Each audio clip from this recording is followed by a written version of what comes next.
پھر امام غزالی نے ایک چیز اور بڑی کی، اور وہ یہ کہتے ہیں کہ انسان کے اخلاق درست کیسے ہیں،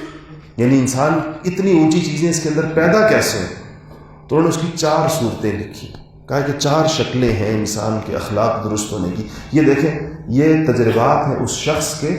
جس نے ان علوم کو کی حقیقت کو پانے کے لیے تمام تر کتابی علم میں اپنے زمانے کا سب سے بڑا کمال پیدا کرنے کے بعد 11 برس لگائے ہیں صحراؤں میں اور جنگلوں میں اور زاویوں میں اور خانقاہوں میں اور تنہائیوں میں اور مراقبوں میں اور سوچ و بچار میں اور مجاہدوں میں 11 برس لگے ہیں اس میں نتائج تک پہنچنے. تو لکھا ہے کہ 4 صورتیں ہیں اپنے اخلاق درست کرنے کی. سب سے بڑا مسئلہ انسان کا یہ ہے کہ اس کو اپنے اخلاق کی خرابی کا علم نہیں ہوتا، تشخیص نہیں ہوتی، ڈائگنوز نہیں ہوتا. کوئی بندہ بھی نہیں جانتا اس میں کیا کیا خرابی ہے.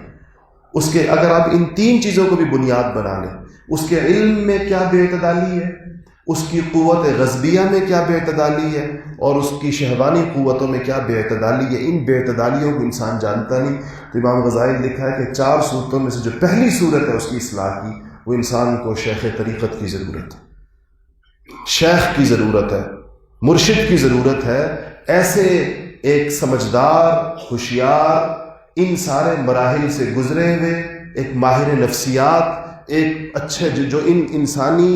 اخلاق اور نفسیات کی پیچیدگیوں کو سمجھنے والا، کہ ایک ایسے مربی کی، ایک ایسے تربیت کرنے والے کی انسان کو ضرورت ہے جو اس کو بتائے کہ تمہارے اخلاق میں یہ خرابیاں ہیں، تمہارے اندر یہ کمیاں ہیں، یہ کوتاہیاں ہیں تمہاری. دوسری صورت انہوں نے لکھا ہے کہ انسان کو ایسے دوست چاہیے جو اس کے عیوب پر اس کو مطلع کریں. انہوں نے لکھا کہ ہمارے زمانے کی خرابی یہ ہے کہ ہم اپنے گرد ایسے لوگ رکھتے ہیں جو سارا وقت ہماری تعریفیں کرتے ہیں. ہمیں ایسے لوگ چاہیے ہوتے ہیں اور ہمیں ایسے لوگ پسند ہوتے ہیں جو ہماری خامیوں کو بھی خوبیاں بنا کر پیش کریں، جو ہماری ہر حرکت ہم کریں اور وہ اس کے اوپر تعریف اور توصیف شروع کر دیں. کیا سبحان اللہ، کیا بات کہی آپ نے، کیا کام کیا آپ نے، کیا کہنے ہیں آپ کی سخاوت کا کیا کہنا اور آپ کے فلانے کا کیا کہنا. اور میں صحیح بات آپ کو بتاؤں کہ میں نے بڑے لوگوں کے ارد گرد، دنیا میں جو بڑے سمجھے جاتے ہیں، میں نے ان کے ارد گرد ہر وقت ایسا مجمع دیکھا. ایک صاحب نے مجھے دعوت دی کھانے کی، افطاری کی. وہ پاکستان کے سب سے بڑے عہدے پر کئی بار رہ چکے. تو ان کے افطاری کی دعوت تھی اور بالکل گھریلو پروگرام تھا، میرے علاوہ کوئی مہمان اور نہیں تھا، اور ان کے صرف خاندان کے افراد تھے اور 3 4 5 اور لوگ بیٹھے ہوئے تھے.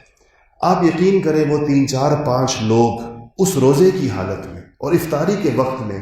ان صاحب کی تعریف و توصیف کے لیے جو جملے بول رہے تھے، اس کو سن کر شرم کی وجہ سے مجھے پسینہ آ رہا تھا، میرے ماتھے پر پسینہ تھا کہ میں اس مجلس میں بیٹھا ہوا ہوں جس میں ایک آدمی کے منہ پر اس کی ایسی بلا جواز تعریف جس کا کوئی دور دور تک حقیقت کے ساتھ تعلق نہیں تھا، وہ سارے لوگ ایسے ڈھول پیٹ رہے تھے اور یہ صاحب خوش ہو رہے تھے. میں دل میں سوچ رہا تھا کہ ان کی بربادی کی وجہ یہ لوگ ہوتے ہیں،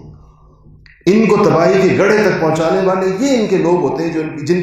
جن کا مجمع لگا کر یہ بیٹھے ہوئے ہوتے ہیں، اور جو یہ بول رہے ہوتے ہیں یہ سمجھ رہے ہوتے ہیں ٹھیک کہہ رہے ہیں، وہ سراسر غلط کہہ رہے ہوتے ہیں، جھوٹ بول رہے ہوتے ہیں، وہ خوشامد کر رہے ہوتے ہیں. تو امام غزالی نے لکھا ہے کہ ایسے دوست آپ کو چاہیے جو آپ کو آپ کی خامیاں بتائیں، آپ کو بتائیں کہ آپ میں یہ عیوب ہے، آپ میں یہ کمی ہے، لیکن آپ کو بتائیں، آپ کے عیوب دنیا کو نہ بتائیں، آپ کی خامیوں سے جا کے ڈھنڈورا نہ پیٹیں اس کا، آپ کے ساتھ اس کی بات کریں. تیسری چیز انہوں نے لکھا ہے کہ آپ کے اپنے اخلاق پر کی کمیوں پر مطلع ہونے کا ایک بڑا ذریعہ آپ کے دشمن ہے. آپ کے دشمن جو باریک نگاہ آپ پر رکھتے ہیں، جب وہ کبھی آپ پر تنقید کریں تو یہ مت سمجھیں کہ دشمن ہے تو اس کا تو کام ہی میری دشمنی ہے. ہو سکتا ہے کہ اس نے آپ کی درست خامی پکڑی ہے،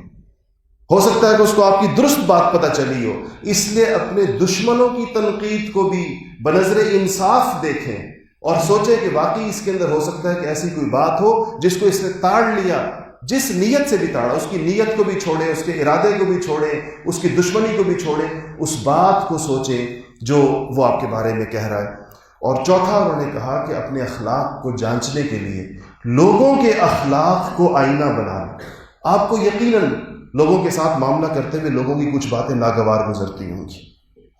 کچھ چیزیں ایسی ہیں جو آپ کو ناگوار گزرتی ہوں گی. تو جو چیزیں آپ کو لوگوں کی ناگوار گزرتی ہیں، یہ غور کر لیں کہ یہ چیزیں کہیں میرے اندر بھی تو نہیں ہیں،